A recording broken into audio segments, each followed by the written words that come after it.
Hello my dear friends. आज की इस वीडियो में हमने नहीं जाता वाले ऐसे वाक्यों का अनुवाद करने के बारे में अभ्यास कराया है, जिससे या इस तरह के वाक्यों से अशक्ति या लाचारी का बोध होता है।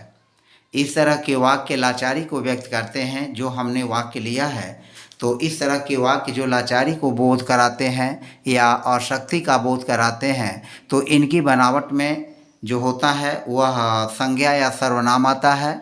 और संज्ञा सर्वनाम के बाद जो हिंदी स्ट्रक्चर है, उसमें संज्ञा या सर्वनाम पहले आता है। यानी ऐसे आप समझ सकते हैं क्या क्या आएगा, पहले संज्ञा आएगा या सर्वनाम आएगा। मान लीजिए हो गया आपका संज्ञा या सर्वनाम, संज्ञा या सर्वनाम आएगा और उसके बाद प्लस से आएगा, उसमें से जुटा रहेगा और फिर धातु रहता है और धातु में आ जुटा रहता है और फिर नहीं जाता, तो यह नहीं जाता यह जुटा रहता है। तो इस तरह इसकी हिंदी बनावट होती है। अब इसकी हिंदी की जो बनावट है, इस हिंदी की बनावट को इंग्लिश में जो बनावट होगी इस तरह से होगा। सबसे पहले सब्जेक्ट लिखेंगे। सब्जेक्ट नाउन हो सकता है या प्रोनाउन हो सकता है। फिर इज एम आर में से किसी एक का प्रयोग होगा और नॉट एबल का प्रयोग होगा और प्लस V1 का प्रयोग हो जाएगा। तो इस तरह से जो है हम इस तरह के वाक्यों का अनुवाद जो है बनाते हैं। अब एक एक करके एग्जाम्पल को कुछ लेकर के हम बात को अपनी स्पष्ट करते हैं। तो जैसे मान लीजिए हमारे पास पहला वाक्य है, उससे खाया नहीं जाता, उससे खाया नहीं जाता।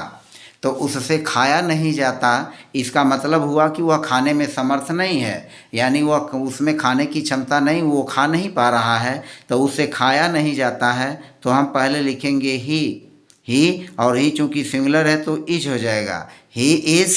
और फिर यहाँ लिखेंगे नॉट, ही इज़ नॉट और फिर able, he is not able और फिर हो जाएगा गो मीन्स जाना, तो टू हो जाएगा go. He is not able to go, he is not able to go, उससे खाया नहीं जाता। दूसरा है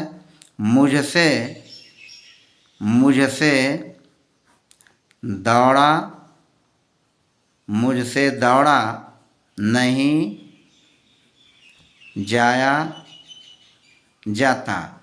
ऐसे भी लिख सकते हैं जाया जाता, मुझसे दौड़ा नहीं जाया जाता।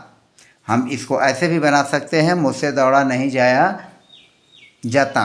तो इसकी इंग्लिश हो जाएगी आई के साथ लगेगा am, I am not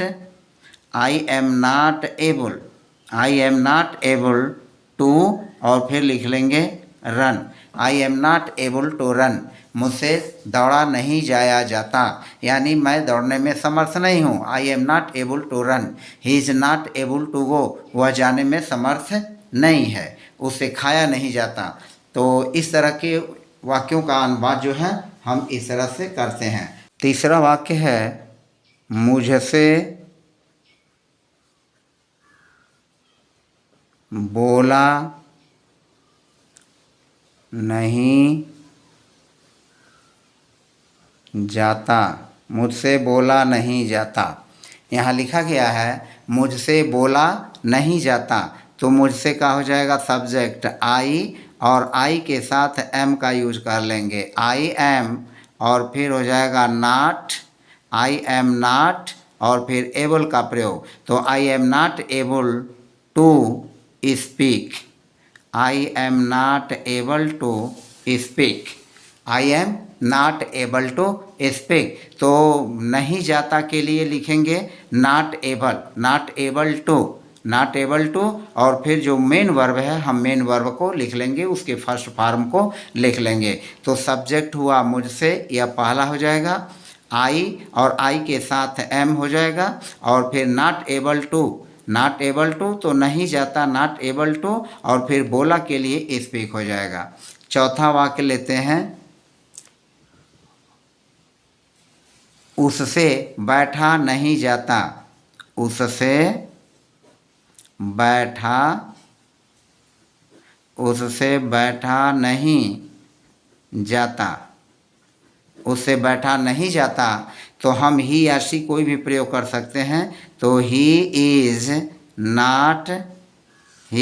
not able to sit, he is not able to sit, उससे बैठा नहीं जाता। या ऐसे भी लिख सकते हैं शी इज़ नॉट, और हम एबल का प्रयोग कर लेंगे, she is not able to sit, she is not able to sit, उससे बैठा नहीं जाता। फिर पांचवा वाक्य है उनसे सोया नहीं जाता, उनसे सोया नहीं जाता, उनसे सोया नहीं जाता। तो हम इसको लिखेंगे, उनसे का लिखेंगे दे, और दे चूंकि बहुवचन है तो यहाँ आर हो जाएगा।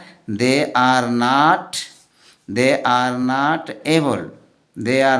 Able to sleep, they are not able to sleep, they are not able to sleep, उनसे सोया नहीं जाता। तो देखें इन सभी इस प्रकार के सभी वाक्यों में नॉट एबल टू एक कॉमन चीज़ है, और नॉट एबल टू का प्रयोग करके हम इस तरह के वाक्यों का अनुवाद जो है आसानी से बना सकते हैं। अब अगला वाक्य देखें, उनसे कठिन परिश्रम नहीं किया जाता, उनसे कठिन परिश्रम नहीं किया जाता। तो लिखेंगे उनसे कठिन परिश्रम नहीं किया जाता, उनसे कठिन परिश्रम नहीं किया जाता। तो यहाँ उनसे का हो जाएगा दे, और प्लूरल है तो आर, दे आर, फिर हो जाएगा not, they are not able to, they are not able to, they are not able to, और फिर हो जाएगा वर्क, और फिर हो जाएगा hard, they are not able to work hard, they are not able to work hard, they are not able to work hard. फिर इसी तरह के और बहुत सारे वाक्यों को हम आसानी से बना सकते हैं। जैसे एक और लेते हैं, उस बूढ़े से चला नहीं जाता, उस बूढ़े से चला नहीं जाता। तो इसका क्या होगा, उस बूढ़े से चला नहीं जाता। तो यहाँ देखें उस बूढ़े से यह सब्जेक्ट हुआ, दैट ओल्ड मैन, और फिर लिखेंगे is not able, that old man is not able to walk, that old man is not able to walk, that old man is not able to walk. इसी तरह से आठवां वाक्य है,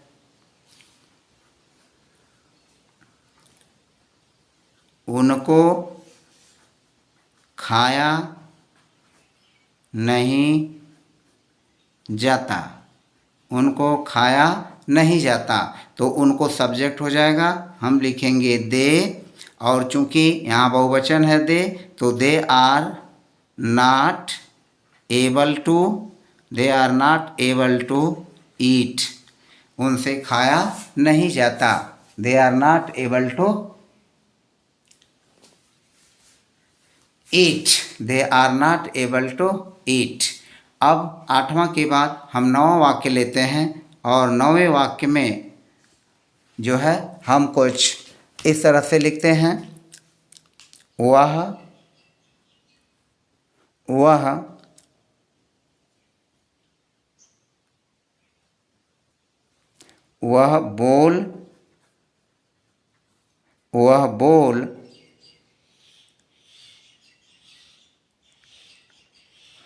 बोल सकता है, वह बोल सकता है और फिर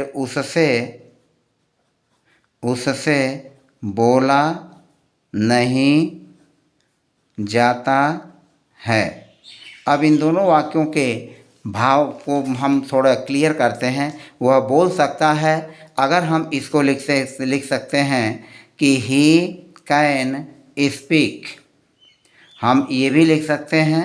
और हम लिख सकते हैं he is able to speak, he is able to speak, he is able to speak. यहाँ पर देखें, यह है ही कैन स्पीक, और फिर या हम इसको ऐसे भी लिख सकते हैं he is able to speak, वह बोल सकता है और उससे बोला नहीं जाता है, तो he is not able, he is not able to speak, he is not able to speak। अब यहाँ पर देखें, यह तो क्लियरली बता रहा है, यह जो वाक्य है कि उससे बोला नहीं जाता है, यानी वह बोलने में समर्थ नहीं है। He is not able to speak, उससे बोला नहीं जाता है, he is not able to speak. लेकिन यह जो सेंटेंस है वह बोल सकता है। अगर हम इसको इस तरह से लिखते हैं कि ही कैन स्पीक, वह बोल सकता है, तो इसका मतलब है कि यहाँ कैन जो है एबिलिटी दिखा रहा है, पावर दिखा रहा है, योग्यता या सामर्थ्य दिखा रहा है कि वह बोल सकता है, उसमें ताकत है बोलने की, तो ही कैन स्पीक, वह बोल सकता है। लेकिन अगर हम इसी चीज़ को वह बोल सकता है को ऐसे लिखें he is able to speak, तो वह बोल तो सकता है लेकिन कठिनाई से बोल सकता है। जब वह प्रयास करेगा तभी बोल पाएगा, अन्यथा हो सकता है कि वह न बोल पावे।